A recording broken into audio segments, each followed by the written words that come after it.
Logan Lerman is coming up to take over.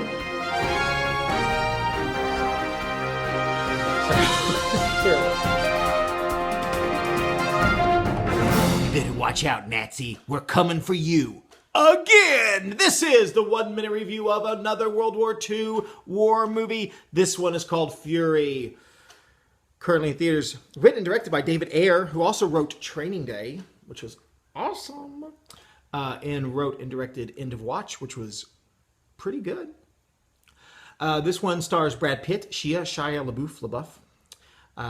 What's his kid's name? Logan Lerman, who I've seen a lot of things, and I always like him when I see him.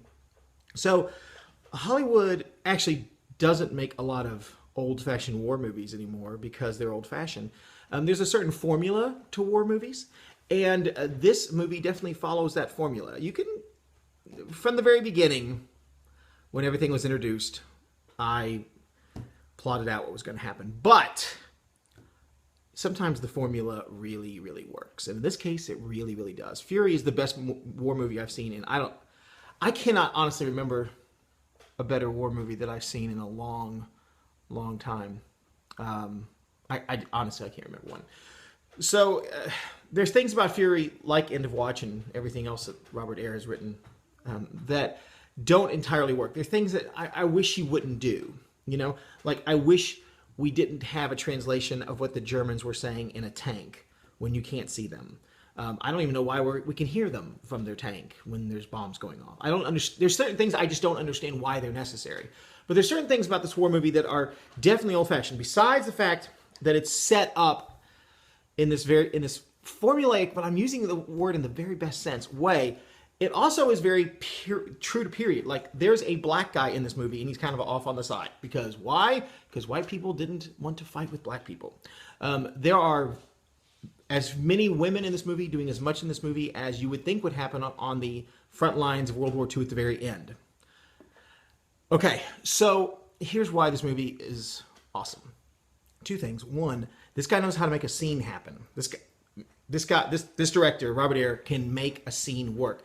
There is a scene that takes place in an apartment in a German town, and actually does include two women, and it is one of the most tense, menacing scenes that you're going to see on film. Like, it was rough and awesome, and there's no bad guys in it, but it's so menacing.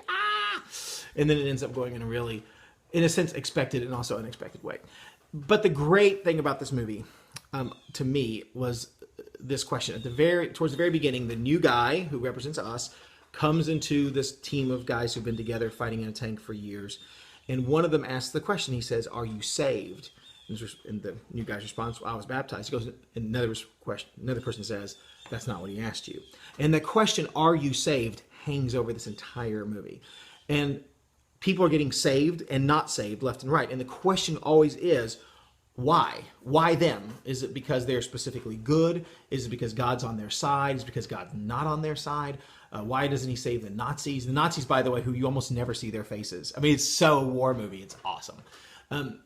But then right at the very end, right towards the end, there's a conversation, which I'm not going to give a thing away. There's a conversation in a tank in which the book of Isaiah is quoted. And it was gorgeous. I mean, it's gorgeous because it answers the question about salvation.